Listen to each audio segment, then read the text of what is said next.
Hello everyone. तो कैसे हैं आप सब लोग? देखिए, अब कितनी बार बता चुकी हूँ कि कॉन्स्टिट्यूशनल लॉ लेकर आ रही हूँ, नए नए यूनिट लेकर आ रही हूँ। कितनी बार आपको बताया है कि आप मुझे कमेंट बॉक्स में बताओ। तो कुछ बच्चे तो जो है वो मैसेज करते हैं।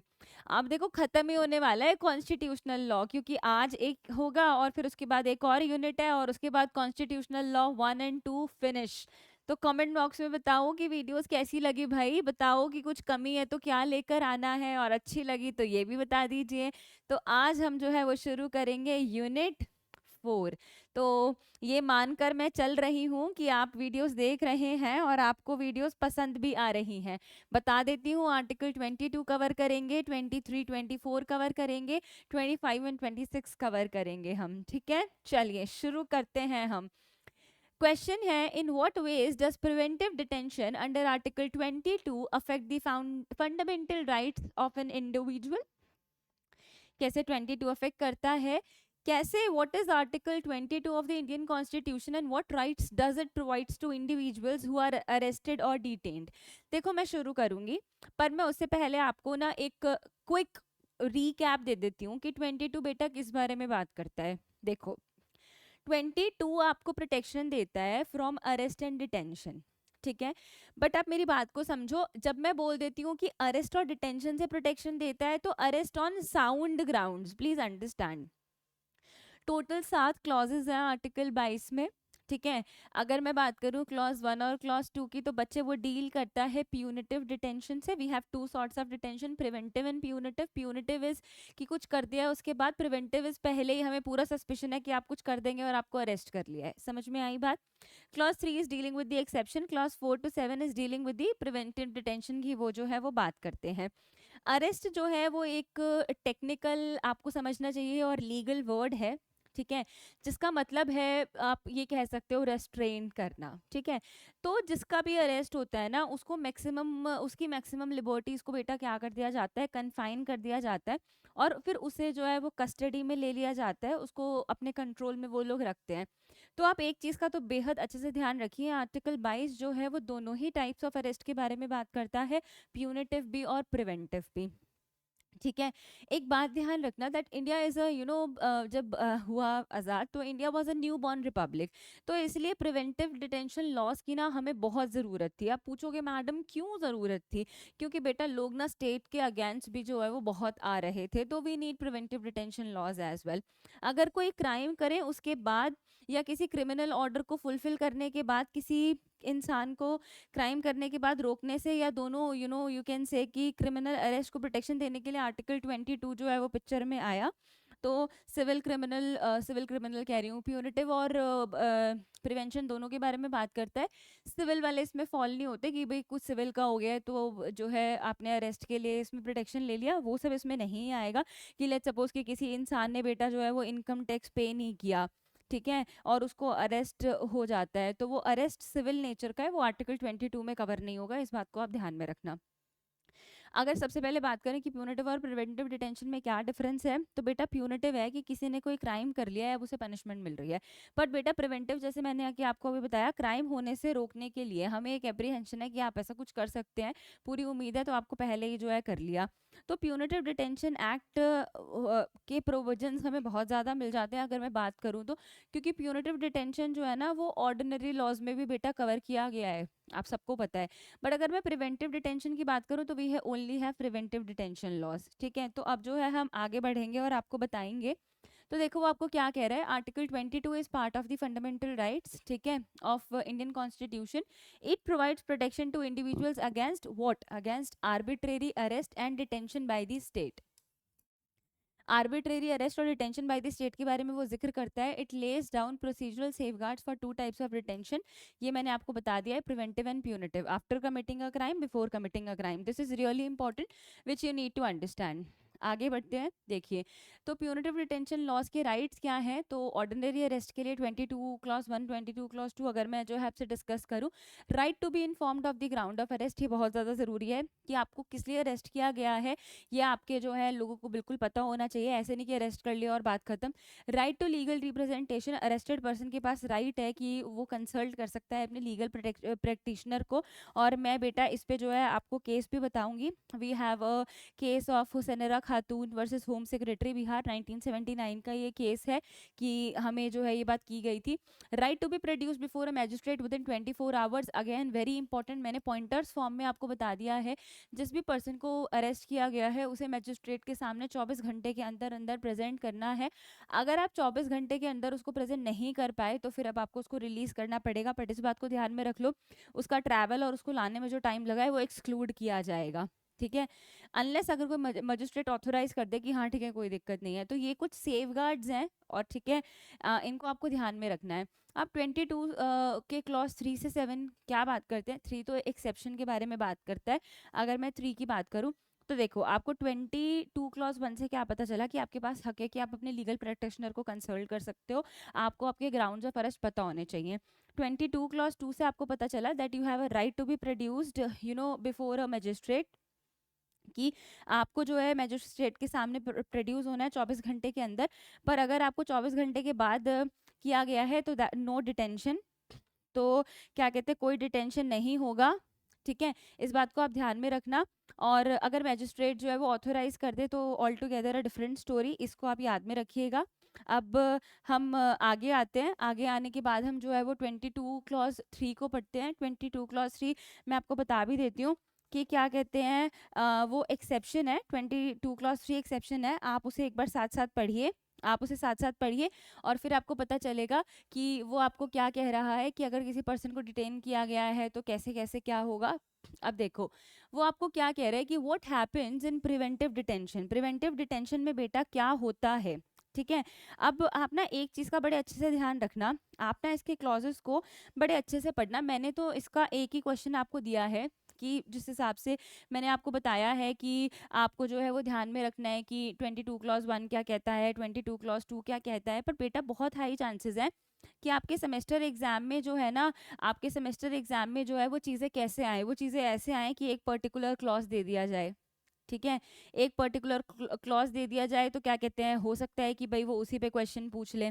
समझ में आई बात? तो चलो, अब वो आपको क्या कह रहे हैं, no right to legal representation by default, a person under preventive detention does not have the right to consult a lawyer unless allowed under specific laws. हाँ, अगर कोई ऐसे केसेस हैं कि जिसमें बिल्कुल अलाउ नहीं किया गया है तो आपको जो है लॉज जो स्पेसिफाई करें तभी देखना पड़ेगा।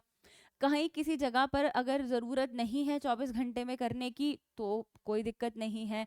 अगर मान लो डिटेनीज जो है वो हम कहते हैं कि must be informed of the grounds of detention but the state can withhold certain information if it is deemed to be against the public interest. ये बहुत ज़्यादा इंपॉर्टेंट है कि अगर मान लो पब्लिक इंटरेस्ट के लिए हमें ऐसे लगता है कि भाई हमें ज़रूरी है, हमें पब्लिक इंटरेस्ट के लिए ज़रूरी है कि भाई हमें जो है ना नहीं इन्फॉर्म करना चाहिए तो हम नहीं करेंगे। सी, मैंने आपको हमेशा बताया कोई भी राइट एब्सोल्यूट नहीं है। अब आपको एक चीज़ पता होनी चाहिए, एडवाइजरी बोर्ड की क्या बात है। प्रिवेंटिव डिटेंशन केसेस को सुनने के लिए बेटा एक एडवाइजरी बोर्ड जो है वो फॉर्मुलेट की जाती है। प्रिवेंटिव डिटेंशन के अगेंस्ट पहला सेफगार्ड यही दिया गया था, ठीक है। तो अब आप देखो वो आपको क्या बताते हैं, that if preventive detention exceeds 3 months it must be approved by an advisory board comprising जजेस of a high court, if the board does not approve detention must end. ये आपको क्या कह रहा है कि कोई भी detention, no detention for more than 3 months, ठीक है। ये 44th अमेंडमेंट से इस पीरियड को मिनिमाइज करके 2 months, but it was never enforced. 2 months कर दिया गया था पर इसको कभी भी दोबारा इन्फोर्स नहीं किया गया। तो वो आपको क्या कह रहे हैं, no law providing for preventive detention shall authorise the detention of a person for a longer period than 3 months, ठीक है।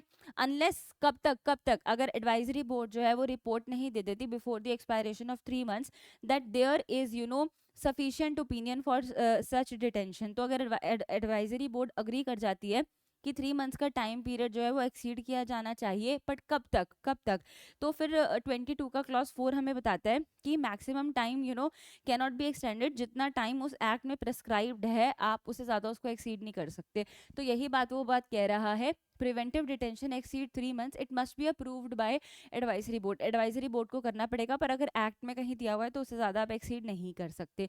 Maximum period of detention, parliament में prescribe the maximum period of detention currently up to 12 months। Under some laws like national security act differ करता है, पर उस law में जितना दिया गया है उससे ज़्यादा फिर आप एक्सीड नहीं कर सकते, इस बात को आप ध्यान में रखना।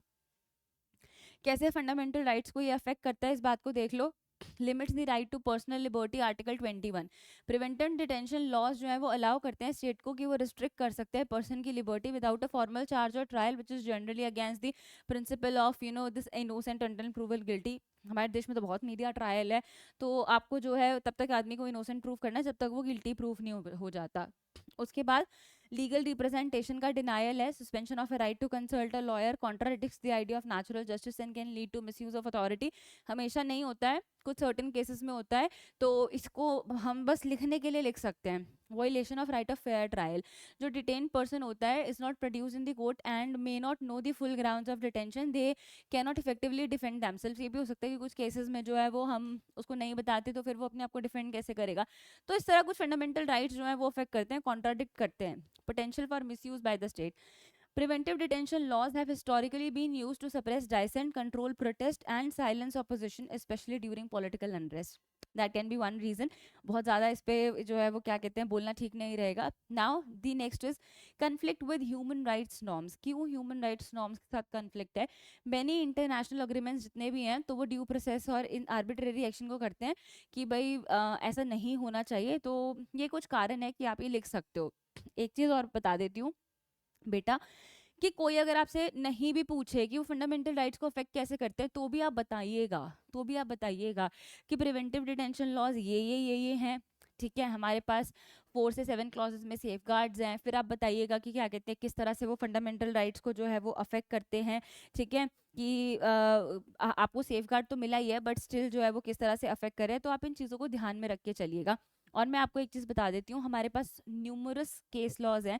If I talk about Joginder Kumar versus state of UP, तो उसमें ना गाइडलाइंस दी गई थी बेटा अरेस्ट की, कि उसके फ्रेंड को इन्फॉर्म कर दो, किसी क्लोज्ड वन को इन्फॉर्म कर दो। ठीक है, इन्फॉर्मेशन जो है ना उसको तब दो जब वो पुलिस स्टेशन आ जाए। ठीक है, उसको जो है पुलिस डायरी में एंट्री कर दो। फिर उसके बाद हमारे पास केस आता है एक बहुत landmark, Hussainara Khatoon versus home secretary Bihar, that the person has a right to free legal aid under article 21। वो एक फंडामेंटल राइट है, पर इसीलिए आप इन केसेस को जो है वो साथ साथ मेंशन करना। ठीक है, that can be very important for all of you. अगर अब मैं बात करूं कि क्या कहते हैं कि दिस जो अभी हमने पीछे पढ़ा नेशनल सिक्योरिटी एक्ट की, तो हम इसे कभी कभी नासा भी बोल देते हैं, इसका पूरा है नासा 1980।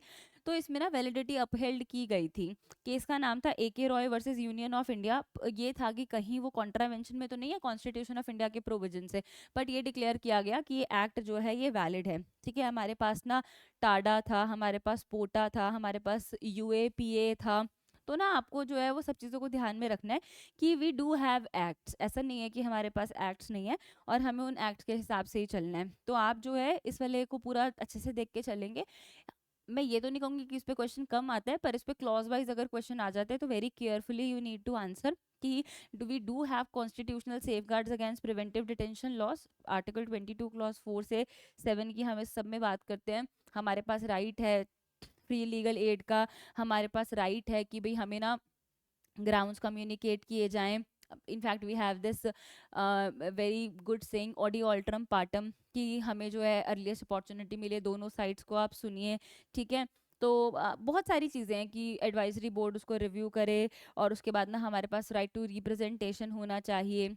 तो ये सारी चीज़ें आप कवर करिएगा, तो जिससे ना आपका जो है आपको प्रॉब्लम नहीं आएगी आंसर करने में। तो एक आंसर आप फ्रेम इस तरह से करिएगा अगर इसमें क्वेश्चन आता है कि what are the grounds, what are the exceptions, what are the safeguards, what are the case laws, and your answer will be complete.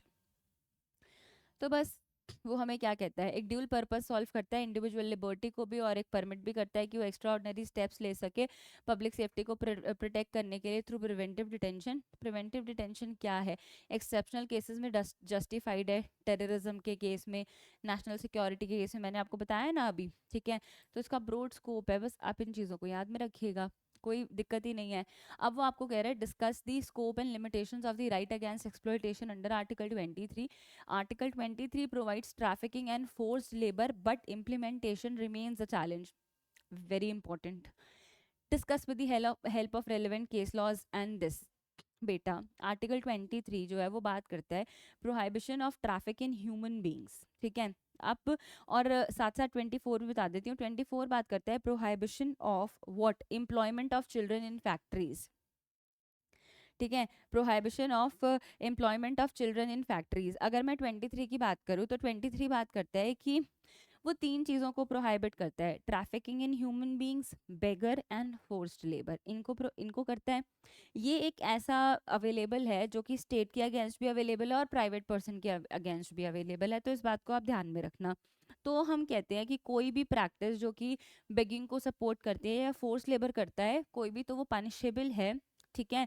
और हमारे पास बड़े सारे एक्ट हैं। सबसे सबसे पहले तो we do have immoral traffic prevention act 1956। आप जब मैं बता रही हूँ तो आप इसे लिख सकते हैं, इमोरल ट्रैफिक प्रिवेंशन एक्ट 1956। अब उसके बाद हम इन चीज़ों को प्रोहाइबिट करने के लिए we do have bonded labour system, we do have bonded labor system abolition act 1976, we do have minimum wages act 1948, we do have contract labor act 1970, we do have equal remuneration act 1976।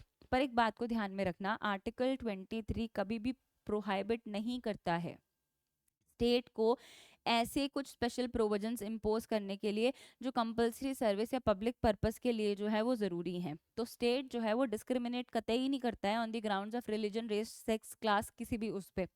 तो अगर अब मैं 23 को दिखाऊं तो देखो 23 बात करता है, मैंने आपको बताया ना, talking about three things, trafficking in human beings, beggar and force labour, इन तीन चीज़ों को आप ध्यान में रख के चलिएगा।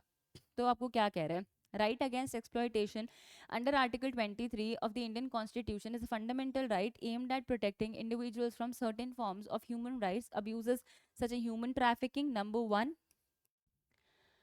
forced labor number 2 and beggar number 3। इसके लिए वो बात कर रहे हैं, इन चीज़ों को वो प्रोहाइबिट कर रहा है। तो कॉन्स्टिट्यूशनल प्रोविजंस हमने डिस्कस किए, क्या हर्डल्स आते हैं देखो। कोई भी ऐसा फॉर्म जो है वो प्रोहाइबिटेड है, पनिशेबल है। हम कहते हैं कि कुछ भी इस आर्टिकल में लिखा हुआ प्रिवेंट नहीं करता है स्टेट को, it prevent state from imposing compulsory service for public purpose. यही मैंने आपको बताया कि क्या कहते हैं, स्टेट इसे कर सकता है और उसे डिस्क्रिमिनेशन नहीं माना जाता। स्कोप क्या है, it is just wider than the state action. Why, because fundamental rights जो दिए गए हैं यहाँ पर ये एनफोर्सिएबल हैं। Just now I have told you against both state and private individuals. तो इसका बहुत ब्रॉड स्कोप है एंड प्लीज़ इसको बहुत इंपॉर्टेंटली कर लेना। अगर आप ये लिख के आओगे तो ये आपको दूसरों से जो है वो अलग बनाएगा, ठीक है।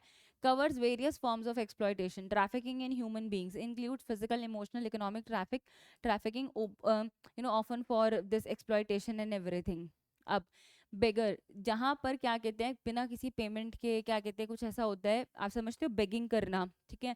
तो other similar forms of force labour क्या है, ज़बरदस्ती काम कराना, क्या कहते हैं डोमिनेशन दिखा के काम कराना।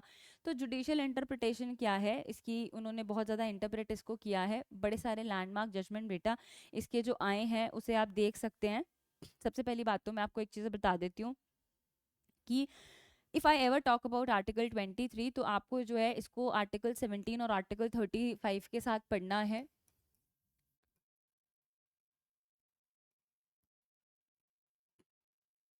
आर्टिकल 17 एंड आर्टिकल 35, ठीक है। तो इसके साथ आप पढ़ेंगे कि what is traffic in human beings. Traffic in human beings का मतलब है selling and buying of man and women like goods. This is what trafficking means, no, जिसमें इमोरल ट्रैफिकिंग हो रही है विमेन की, चिल्ड्रन की, इमोरल पर्पसेस के लिए। What is begging, begging means voluntarily, you know you are asking something without payment, ठीक है, लो प्राइस पे, मतलब मेकिंग अ पर्सन की कोई आपको पैसा दे and you are unlawfully taking that पैसा, you have not worked for it. अगर मैं आईपीसी की बात करूं तो ट्रैफिकिंग के बारे में हमने पढ़ा था सेक्शन 370 से 374 में, ठीक है। तो ट्रैफिकिंग, फोर्स लेबर, बेगिंग सब कुछ बेटा जो है ना वो यहाँ पर प्रोहाइबिटेड है। अब अगर मैं इससे आगे और बात करूँ, If I talk about Article 35, Article 17, obviously we have done. अगर मैं 35 की बात करूँ, तो they are dealing with do have legislative framework on human trafficking. We have Immoral Trafficking Act, 1956, जो कि penalize करता है जो लोग women and children की trafficking करते हैं commercial sexual exploitation के लिए. मैंने आपको बताया कि हमारे पास और कितने सारे अदर लेजिस्लेचर्स हैं. तो now we have a landmark judgment, people unions for democratic rights versus union of India. And this is most important. This is most important. इसमें क्या हुआ था ना, इसमें आर्टिकल 23 के स्कोप को बहुत ज़्यादा अच्छे से डिस्कस किया गया था.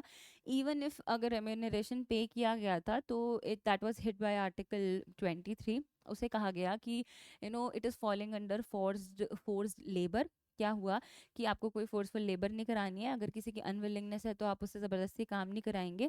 फोर्स जो है वो सिर्फ फिजिकली नहीं हो सकता, लीगल भी हो सकता है. कंपल्शन आप किसी को कर रहे हो. तो यहाँ पर इन सब चीज़ों को डिस्कस किया गया था. तो देखो, लेबरर्स को एम्प्लॉय किया गया था for the construction of stadiums for the 1982 Asian games in Delhi. 1982 में एशियन गेम्स होने थे, उसके लिए उनको एम्प्लॉय किया गया था. Many were not paid minimum wages and were subjected to poor working conditions. ये कह सकते हो कि दुर्गति कर देना. ठीक है. सुप्रीम कोर्ट ने कहा that non payment of minimum wages amounts to forced labour. अगर आप जो है उनका जो मिनिमम वेज बनता है, अगर आप उनको वो भी नहीं दे सकते हो, तो that will amount to what, force labour.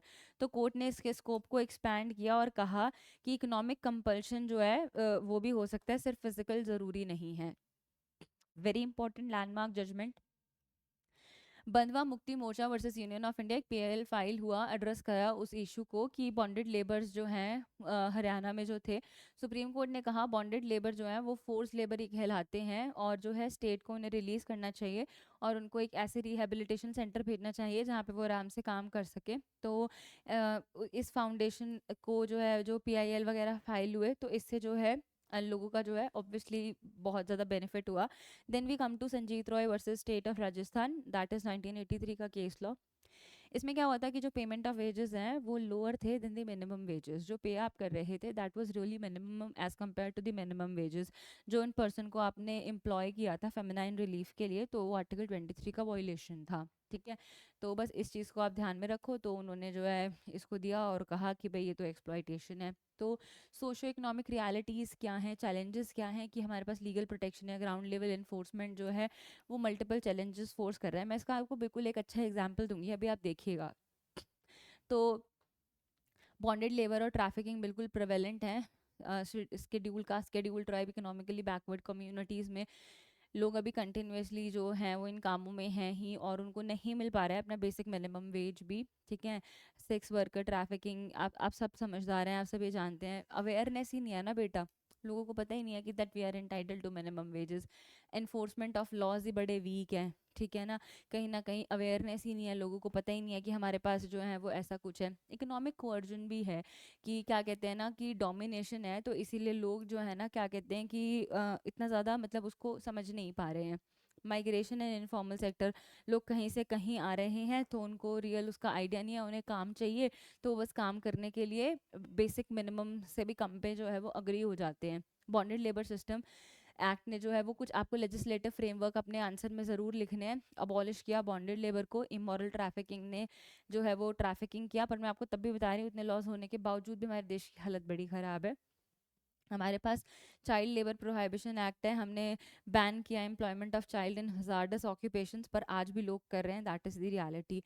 हमने जो है स्पेशल सेल बनाया बॉन्डेड लेबर केसेस के लिए. ठीक है. तो बस इसको आप कंक्लूड कर देंगे अच्छे से कि ह्यूमन एक्सप्लॉयटेशन है किस तरह से, क्या है, मिनिमम वेजेस जो है वो आपको देने हैं, और लैक ऑफ अवेयरनेस है, और इस तरह से. और हमें नीड है किसकी, कम्युनिटी लेवल अवेयरनेस की, एनफोर्समेंट मैकेनिज्म की, रिहैबिलिटेशन प्रोग्राम्स की, एक अकाउंटेबिलिटी होनी चाहिए जिससे 23 का ट्रू स्पिरिट जो है ना वो निकल कर आए. बेटा मैं इसके लिए ना आपको एक बात बोलना चाहती हूँ.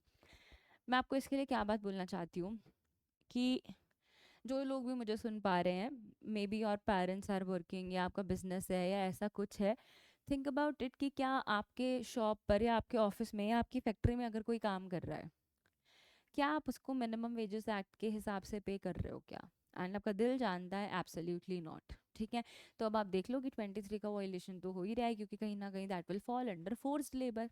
Tell me if I am wrong, tell me. No no, तो this is my point. Now come to article 24। Question को आप देखिएगा, analyse the legal and institutional framework supporting the enforcement of article 24। क्या रिफॉर्म्स होंगे better implementation के लिए? तो सबसे पहले मैं आपको बता देती हूँ कि 24 बात करता है कि वो प्रोहाइबिट करता है कि आपको 14 साल से कम के बच्चे को फैक्ट्री वगैरह में एम्प्लॉय नहीं करना है। समझ में आ गई बात? और मुझे आपको बिल्कुल बताने की ज़रूरत नहीं है कि इंडिया में बहुत सारे लॉज हैं, ठीक है, जो इन सब चीज़ों से डील करते हैं, और वही जो है अब हम डिस्कस करेंगे। Article 24 of the Indian constitution enshrines that fundamental right that protects children from being employed in dangerous work environments. आप 14 साल से कम के बच्चे को नहीं कर सकते एम्प्लॉय हजार्डस कामों में। तो no child below the age of 14 years shall be employed to work in any factory or mine engage in any other hazardous employment।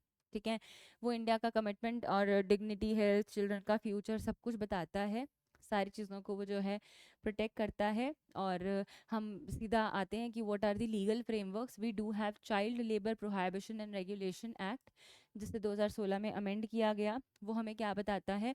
Prohibit करते हैं employment of children below 14 years of age. ठीक है, वो जो बच्चे जो as के होते हैं उन्हें बैन करता है। जैसे वो चूड़ी वाली फैक्ट्री में काम करना, जहाँ पर बहुत आइज़ को इफेक्ट होने का डर है। ठीक है, exceptions made for work in family enterprises, वो एक अलग चीज़ है जहाँ पे नॉन हजार्डस है वहाँ पर कर सकते हैं। ठीक है, और चाइल्ड लेबर को वो बिल्कुल प्रोहाइबिट करते हैं। We do have factories act, जो कि 14 साल से कम के बच्चों को मना करता है, रेगुलेशंस बनाया हुआ है। We do have mines act, total prohibition है कि 18 साल से बच्चे को माइंस वाले काम में लेना ही नहीं है। We do have right to education, सबसे बड़ी चीज़ है, फ्री और कंपलसरी एजुकेशन हमने कर दिया है। तुम्हारे पास पैसा नहीं है तो पढ़ो भाई, हम पैसा नहीं मांग रहे, पर अपने बच्चों को पढ़ाओ। ठीक है, तो कहीं ना कहीं वो आर्टिकल 24 को बहुत ज़्यादा सपोर्ट वो चीज़ कर रही है। We do have juvenile justice care and protection act, जो कि हम कहते हैं कि चिल्ड्रंस को जो है वो जो अच्छे से देखा जाए, उनको रिहेबिलिट किया जाए, शेल्टर और एजुकेशन दी जाए। Legislatures we do have acts, हमारे पास बहुत सारे हैं। उसके बाद आता है कि इंस्टीट्यूशंस फ्रेमवर्क कैसे हैं। National commission for protection of children rights monitor करता है कि चाइल्ड के राइट्स को इम्प्लीमेंट किया जाएगा, कैसे इन्वेस्टिगेट किया जाएगा, कंप्लेंट्स को इंस्पेक्शंस किए जाएंगे। We do have ministry of labour and employment, जो कि देखता है कैसे चाइल्ड लेबर प्रोजेक्ट को जो है वो इम्प्लीमेंट किया जाए, कैसे लोगों को रेस्क्यू किया जाए, सारी चीज़ें देखते हैं। देन हमारे पास स्टेट और डिस्ट्रिक्ट लेवल पे भी फोरम्स हैं, district and state level task forces हैं, जिन्होंने क्या किया है, that created to monitor and take action against child labour. ठीक है, सरप्राइज रेट्स करना। जुडिशरी जो है वो तो अपना काम कर ही रही है, कोई भी पीआईएल फाइल होती है तो obviously they took that into consideration, तो वो तो है ही है, जिसने हमारे आर्टिकल 24 के स्कोप को बहुत एनलार्ज किया है। अब आता है हमारा सबसे landmark judgment, MC Mehta versus state of Tamil Nadu. क्या हुआ था इस केस में? जो कुछ बच्चे जो हैं उन्हें एम्प्लॉयमेंट दिया गया था मैचस्टिक एंड फायरवर्क्स इंडस्ट्रीज़ में। माचिस बनती है, फायरवर्क्स पटाखे वटाखे बनते हैं उसमें। जजमेंट में जो है बहुत अच्छी बात की गई कि इन्हें एम्प्लॉय नहीं किया जाएगा। ठीक है, इंश्योर किया जाएगा, हटा दिया जाए उस जॉब से, एजुकेशन दी जाए, एक फंड सेटअप किया जाए। ठीक है, और उन्होंने ये कहा। फिर उसके बाद हमारे पास दोबारा ये सेम केसेस चलते हैं। Bandhua Mukti Morcha versus union of India, PIL file हुई कि जो बॉन्डेड लेबर्स हैं they are working in inhuman conditions. मैंने आपको जब आर्टिकल 21 पढ़ाया था तो मैंने कहा था right to life and liberty का मतलब ये नहीं है कि गधे घोड़े की तरह रहना, दैट विल प्रॉपर डिग्निटी, जो एक प्रॉपर होना चाहिए उस हिसाब से। तो उन्होंने कहा वो इनह्यूमन कंडीशंस में जो है वो वर्क कर रहे थे। कोर्ट ने कहा कि ये वॉयलेशन है 23 और 24 का। उन्होंने डिक्लेयर किया कि right to live with dignity includes right to be free from exploitation labour. Very important, इसे आप अपने आंसर में इन केसेस को याद करने बेटा कोई दिक्कत नहीं है। कोई बच्चा कहता है ना कि मुझे केस याद नहीं होते, ये वाले तो आपको याद करने पड़ेंगे। गवर्नमेंट को डायरेक्ट किया कि वो इम्प्लीमेंट करे, अबॉलिशन करे इन सब चीज़ों का। उसके बाद हमारे पास अलग से दोबारा आता है people unions for democratic rights versus union of India. Supreme court ने क्लैरिफाई किया 24 applies not only to the state but to the private individuals. Same with respect to article 23, उन्होंने कहा कि 14 साल से कम के बच्चे को हज़ार्डस ऑक्यूपेशन में नहीं करना है, कॉन्स्टिट्यूशन का वॉयलेशन है। फिर हमारे पास आता है सलाल हाइड्रो प्रोजेक्ट, जिसने रिकॉग्नाइज़ किया कि इकोनॉमिक नेसेसिटी अगर ओफन जो है वो लोगों को फोर्स करती है कि अपने बच्चे को डालें, मर जाएंगे, तो इसलिए वो घरों के कामों में लगा देते हैं, उधर उधर अपने बच्चे को डाल देते हैं। तो उन्होंने कहा हमें बैलेंस करना चाहिए। ये भी एक कारण था बेटा कि वो जो है ना वो लेकर आए कि 6 से 14 साल के बच्चे को एजुकेशन जो है वो फ्री देनी चाहिए।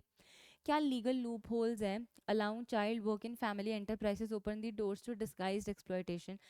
कई बार ना बेटा कोई भी एज के लोग हों तो वो ना अपने बच्चे को मतलब काम में डाल ही देते हैं कि भाई हम तो, अब अपने बेगर्स को देखा है, अपने छोटे बच्चे को लेके धूप में घूमते रहते हैं, तो अपने बच्चे को वो डांस वांस करने के लिए लगा देते हैं। तो all these are what, these are violation of all these things. Weak enforcement है, नहीं कर पा रहे, सोशो इकोनॉमिक प्रेशर्स हैं, लैक ऑफ स्कूल्स हैं, या ये कह लो lack of, I should say lack of implementation is there. Apart from lack of schools I should say lack of implementation. Informal sector prevalence है, क्योंकि अभी हमारे पास उतना कॉन्साइज डाटा ही नहीं है। रैक ऑफ रिहेबिटेशन है, बिल्कुल ठीक बात है कि आप उन्हें मना कर दो कि मत करो, पर कहीं ना कहीं आप उन्हें प्रॉपर एजुकेशन नहीं दे पा रहे हो, आप उन्हें शेल्टर्स भी प्रोवाइड नहीं कर पा रहे हो। आप खुद ही देख लो आपके आसपास कितने लोग जो हैं वो रह रहे हैं। सजेस्टेड रिफॉर्म्स क्या हैं कि एनफोर्समेंट मैकेनिज्म को स्ट्रेंथन करना चाहिए, बजट थोड़ा इनके लिए ज़्यादा देना चाहिए, स्ट्रिक्ट पेनल्टीज़ होनी चाहिए, आप जो है इन पे ज़्यादा एक्शन लो, लूप होल्स को अमेंड करो, रेगुलेट करो चीज़ों को, एजुकेशन एक्सेस ज़्यादा से ज़्यादा बच्चों को दो। देखो मैं ना ऑनलाइन के अगेंस्ट नहीं हूँ, बट बेटा हर कोई फ़ोन अफोर्ड नहीं कर सकता। ऑनलाइन एजुकेशन को आप प्रमोट कर रहे हो तो आप उनको वो रिसोर्सेज भी दो कि वो पढ़ पाएँ। समझ में आई बात?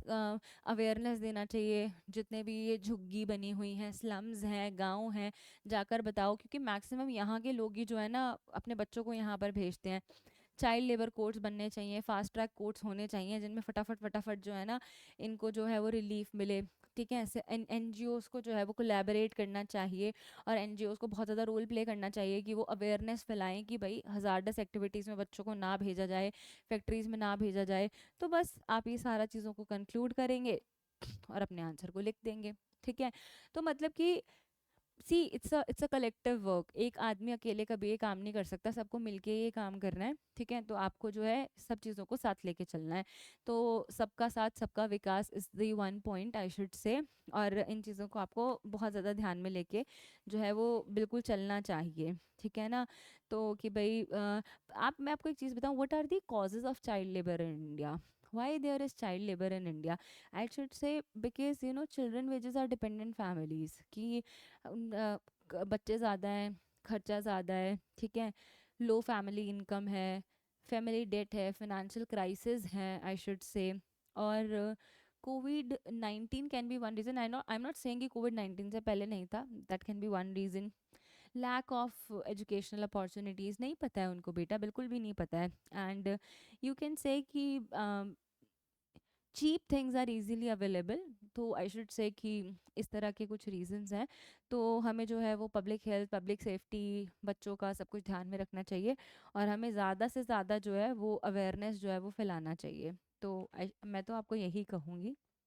और आपको भी बेटा अगर लगता है ना तो आपको थोड़ा चेंज करना चाहिए। आपको आसपास का स्लम है, आपके घर में मेड्स काम कर रहे हैं, तो collective effort can change the world. ठीक है, तो अगर आप थोड़ा सपोर्ट करेंगे तो शायद जो आपके आसपास बच्चे जो नहीं पढ़ पा रहे हैं वो पढ़ पाएंगे। तो every one small effort can make a good big difference. तो this is what all I can say. अब आते हैं कि फ्रीडम ऑफ रिलीजन 25-26 में जो दिया हुआ है, कैसे इसने राइट्स को जो है वो बैलेंस किया है, देख लेते हैं। सबसे पहले मैं आपको बता देती हूँ कि 25 से 28 जो है वो फ्रीडम ऑफ रिलीजन के बारे में बात करता है। बहुत बार मैंने पहले भी, अगर आपने मेरे वीडियोस में कहीं कहीं देखा हो, तो मैंने डिस्कस किया है कि इंडिया एक सेक्युलर स्टेट है। ठीक है, प्रियम्बल हमारा एक्सप्रेसली ये बात बताता है, पर प्रियम्बल में ऐड होने से पहले भी we do have these articles. तो इंडिया शुरू से ही सेक्युलर है, कोई डिस्क्रिमिनेशन रिलीजन के बेसिस पे किया नहीं गया है। सबसे इंपॉर्टेंट हमारे पास जो है सेक्युलर करेक्टर के बारे में S R Bommai versus union of India में बताया गया है कि secularism is the basic feature of the constitution. Indian constitution positive concept secularism का जो है वो रिफ्लेक्ट करता है, स्टेट न्यूट्रल है और सारे रिलीजन्स को एक साथ देखता है। ठीक है ना? फ्रीडम ऑफ कॉन्साइंस है, फ्री प्रोफेशन है, प्रोपिगेशन ऑफ रिलीजन, कोई किसी से भेदभाव नहीं है।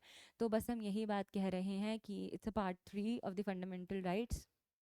स्टेट किसी पर्टिकुलर रिलीजन को फेवर नहीं करता, सबको अलाउ करता है इंडिविजुअल्स को कि वो कुछ भी क्या कर सकते हैं, प्रोफेस कर सकते हैं, प्रैक्टिस कर सकते हैं, प्रोपोगेट कर सकते हैं अपने रिलीजन को। तो फ्रीडम एब्सोल्यूट नहीं है, ऑब्वियसली रिस्ट्रिक्शन है, बट कोई ऐसी वो वाली बात भी नहीं है। तो 25 का क्लॉज 1 कहता है subject to the public order, morality and health and दी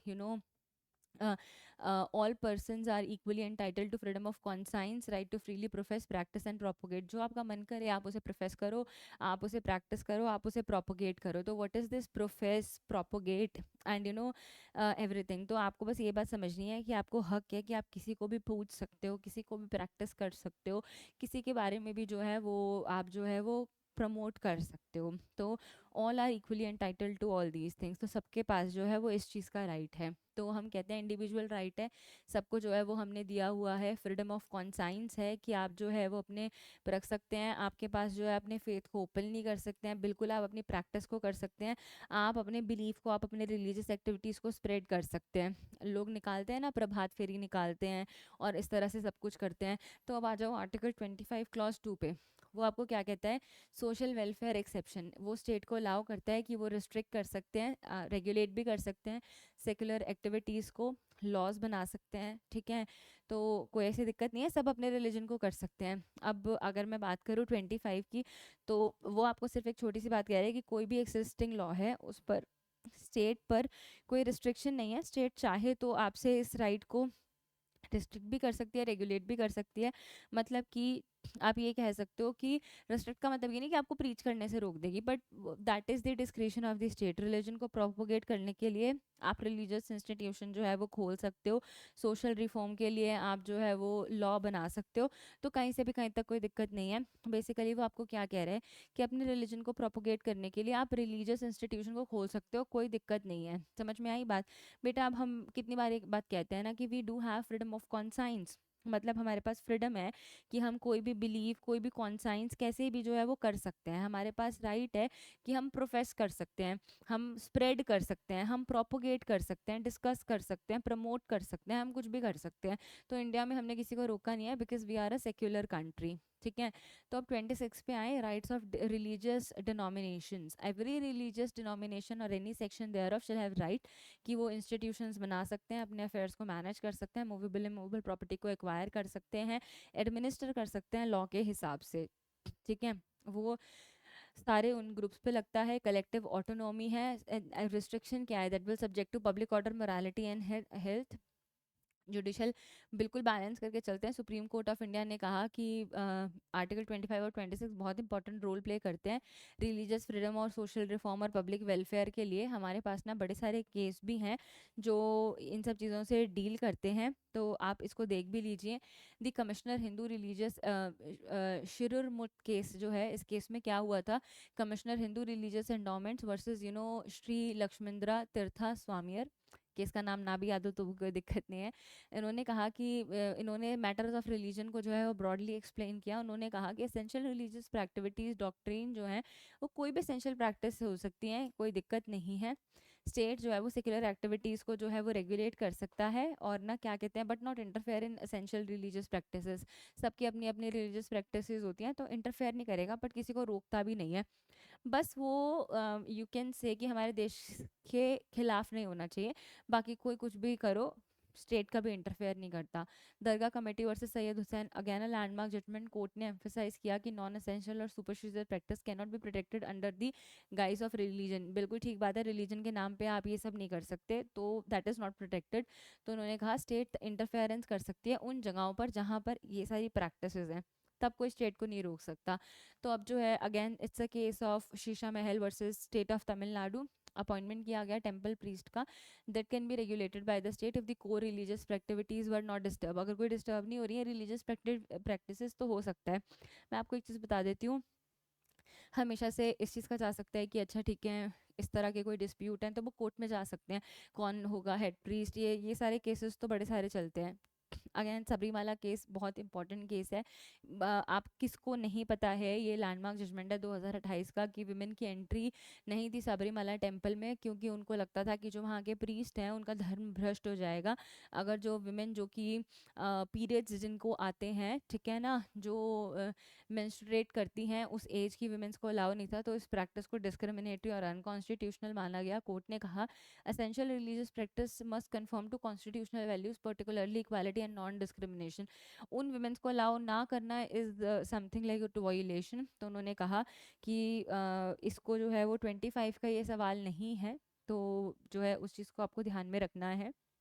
और हमारे पास ना जो है क्या कहते हैं, देखो मैं आपको एक चीज़ बताती हूँ कि अगर मैं बात करूँ क्या कहते हैं कि आप जो है वो 10 से 50 साल के बीच की औरतों को जो है वो एंटर नहीं करने दे रहे, ये सरासर अनकॉन्स्टिट्यूशनल है। सरासर अनकॉन्स्टिट्यूशनल क्यों है बेटा? क्योंकि कहीं ना कहीं ये राइट्स का जो है ना वो वायलेशन है, ये राइट्स का जो है वो वायलेशन है कि भी मतलब कि आप किस ग्राउंड्स पे जो है वो चीज़ों को आप कर रहे हो।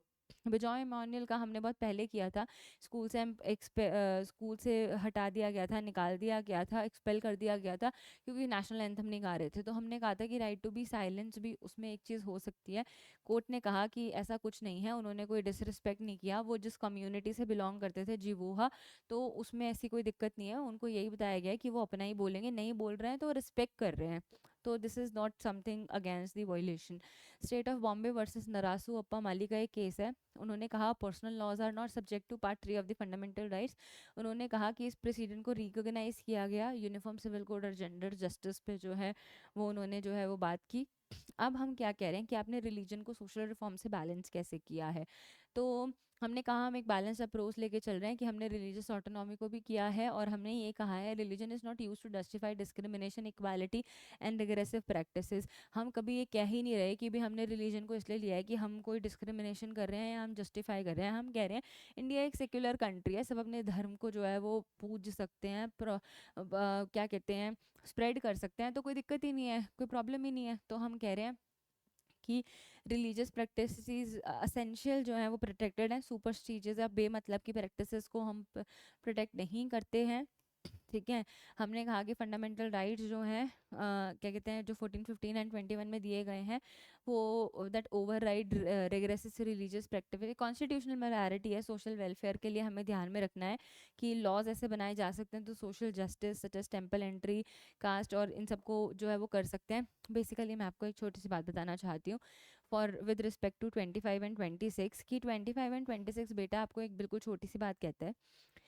वो आपको ये कह रहा है कि देखो आपके पास फ्रीडम है, आपके पास फ्रीडम ऑफ कॉन्साइंस है, प्रोफेशन है, प्रैक्टिस है कि आप जो है वो प्रोपोगेशन कर सकते हो, रिलेशन का कुछ भी कर सकते हो। फॉर एग्जांपल सिख लोग जो है वो कृपान डालते हैं, कृपान पहनते हैं, ठीक है।